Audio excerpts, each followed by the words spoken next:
Congress party Shiva రాజకీయాలు చేయడం మానుకోవాలన్నారు TRS నేతలు. సుల్తానాబాద్లో మీట్ ది ప్రెస్లో వారు మాట్లాడారు. సుల్తానాబాద్లో సీఎం కేసీఆర్ దిష్టిబొమ్మను దహనం చేయడం పట్ల తీవ్ర ఆగ్రహం వ్యక్తం చేశారు.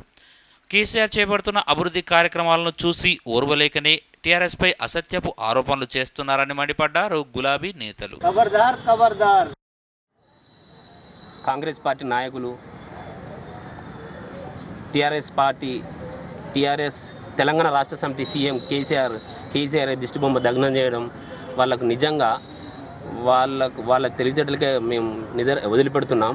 ఎందుకంటే అక్కడ చనిపోయిన దళితుడే సిరిసిల్ల జిల్లాలో చనిపోయిన దళితుడే మాకు అనుకోకుండా యాక్సిడెంట్ అయింది. కాంగ్రెస్ పార్టీ నాయకుని లారీ మా నాన్నను గుద్దిందని వాళ్ళ కొడుకు సతీషే ప్రకటన చేసిండు. అయినా వాళ్ళు అదే దృష్టిలో పెట్టుకొని కాంగ్రెస్ నాయకులు చేసిన పొరపాటుకు వాళ్ళు నోరు మూసుకొని ఉండకుండా తెలంగాణ రాష్ట్ర ప్రభుత్వం మీద నిందేయడం అయితే చాలా విడ్డూరంగా ఉన్నది.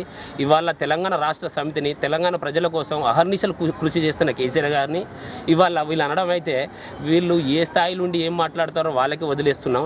ఇవాళ చట్టం తన పని తాను చేసుకుంటా పోతూ ఉంటే ఇది కేవలం టీఆర్ఎస్ పార్టీని రుద్దడం ఇది కరెక్ట్ కాదు. వాళ్ళు ఇదివరకైనా గుర్తుంచుకోవాలి. కాంగ్రెస్ ప్రభుత్వంలో వాళ్ళ ఇవాళ ఎదుటి వాళ్ళని చూపెడితే వాళ్ళకు 4 ఏళ్ళు చూపెడతా ఉన్నాయి.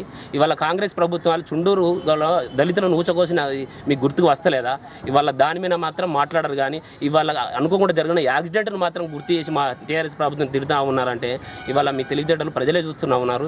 ఒక దళితులను అడ్డం పెట్టుకున్నారంటే మీ ఆలోచన మీ తెలివితేటలు ఎంత అందులో బీసీలు ఉన్నారు. కేవలం ప్రజల కోసం కొట్లాడాలి అని మేము అనుకుంటున్నాం. దళితులను అడ్డం పెట్టుకుని శివరాజకీయాలు చేయొద్దని.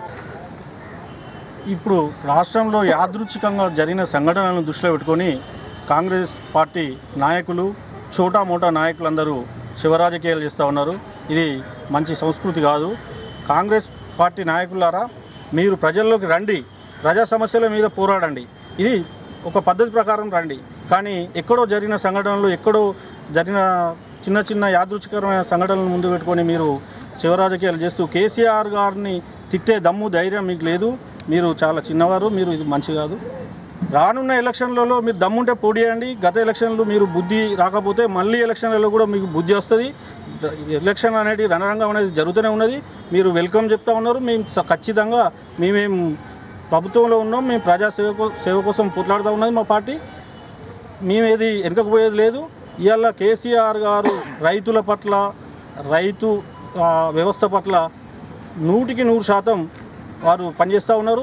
ఇలా 24 గంటల విద్యుత్ ఇచ్చిన ఘనత కేసీఆర్కే దక్కుతూ ఉంది.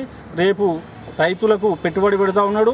ఆ పెట్టుబడి పెట్టిన ఘనత కూడా ఎకరానికి ఏడాదికి 8,000 రూపాయలు ఇస్తూ ఉన్నాడు.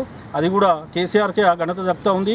ఇవన్నీ చూసి మీరు కళ్ళు మైగప్పి మీరు ఏం చేయాలనో ఆలోచన లేక ఈ రోడ్లెక్కి దిష్టిబొమ్మలు దగ్నం చేయడం నిజంగా సిగ్గుసేటైన విషయం.